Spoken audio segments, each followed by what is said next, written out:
Chapter 32, The Angelica Touch by Lindsay J. Sedgwick. 2 pigeons land on the windowsill. When faced with a mountain of homework, there's not much else to do in Rishog except watch pigeons.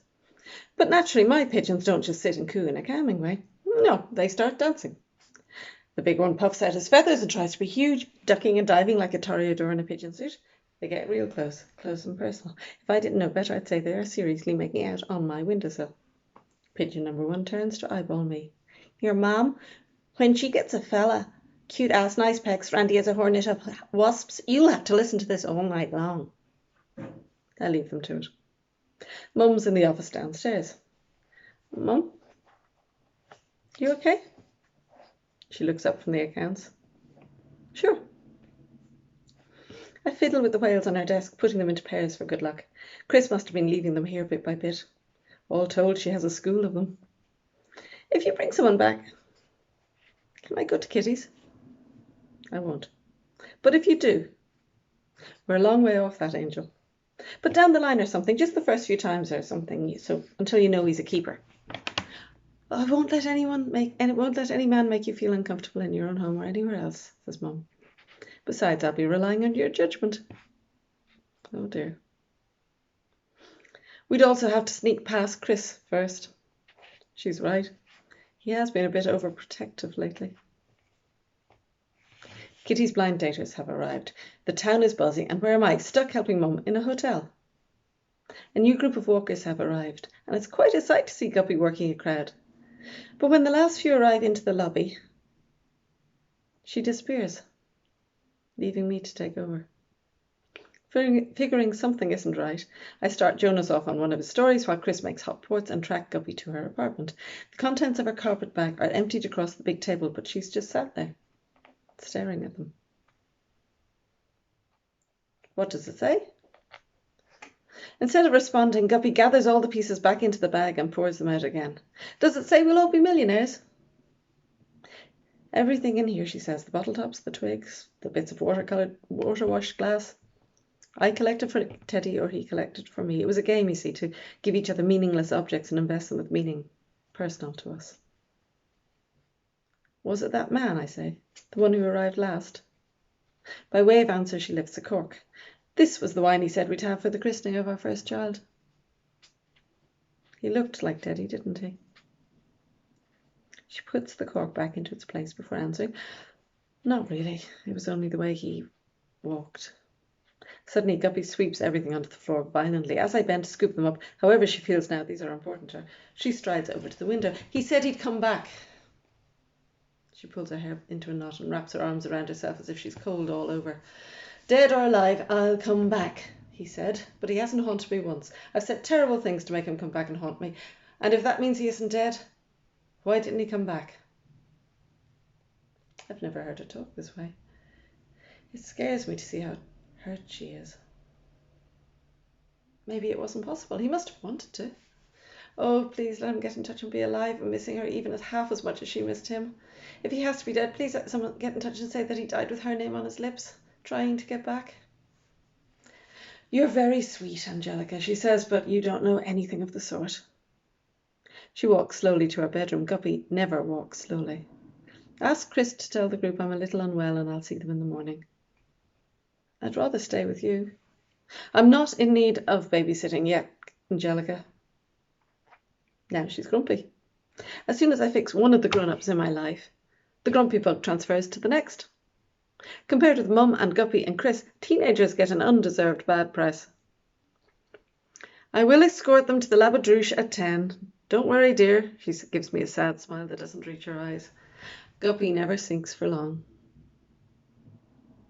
For her date with Lyndon, Mum gets her hair done professionally. She also gets her feet pedicured and her eyebrows sculpted to within a shiver of their lives.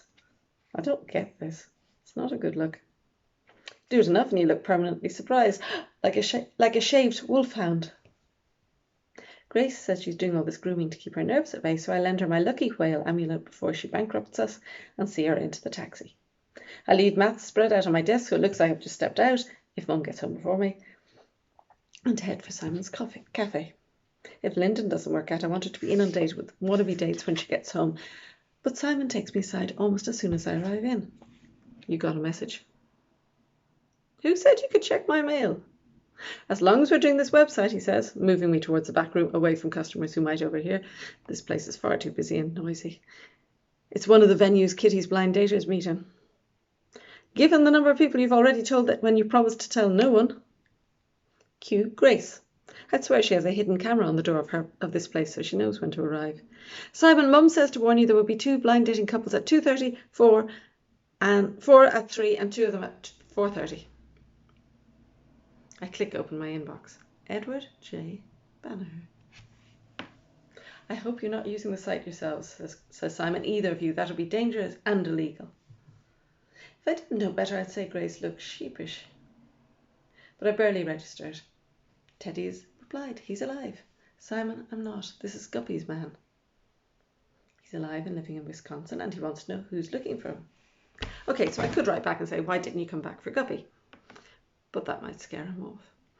I settled for telling him who I am and where I live and asking if he knew her. Then, with careful consideration, I picked Mum's next date. A widower with no children, his childhood memories of dancing on approved candles in the rain. I've just posted the suggestion to Mum along with a few duds so she knows which way to go. For a beat, I wonder what could happen if she chose one of the duds by mistake. I'd decide to pick more interesting ones next time. I'm sitting back, job done, when Dylan calls in, perfect timing, with crisps. Hiya. Hi. Okay, so it doesn't sound like much of a conversation, but there are worlds of words and feelings and ideas underneath, and we are perfectly happy simply being there beside each other eating crisps.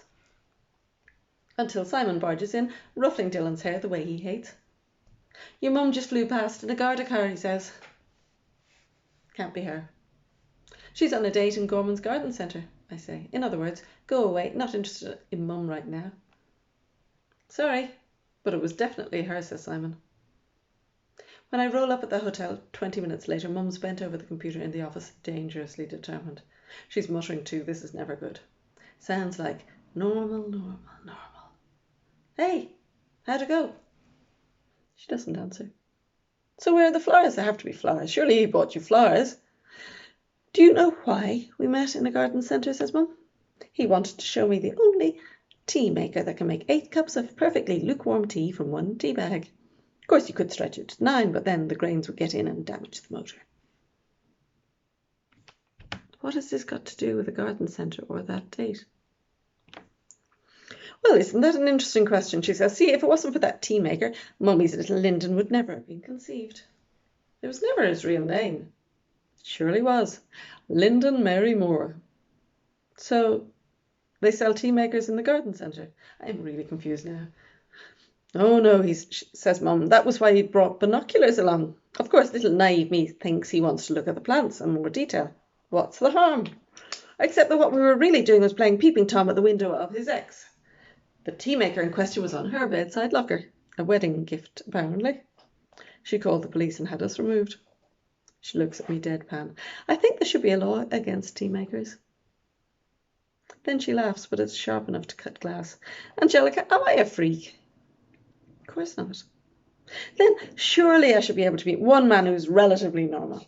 Come on, help me choose one more. You could take a break for a while. No, not giving up now. 3rd time lucky is as good a logic as any. What about this one? I pretend to study Joseph's profile, the widower. Says he likes long walks, as do you. Good food. We wouldn't eat anything else. Swimming. Well, similar to surfing. Music. Why don't you ask him to Drishog? The police wouldn't have to come as far to bring you home. She smiles. The sort of smile I imagine sharks get when they smell bait. This time I am not letting her out of my sight. Joseph's a pretty normal name, isn't it? Ugh, his real name is probably Hubert. So long as he's normal. Define normal, I say. To be continued.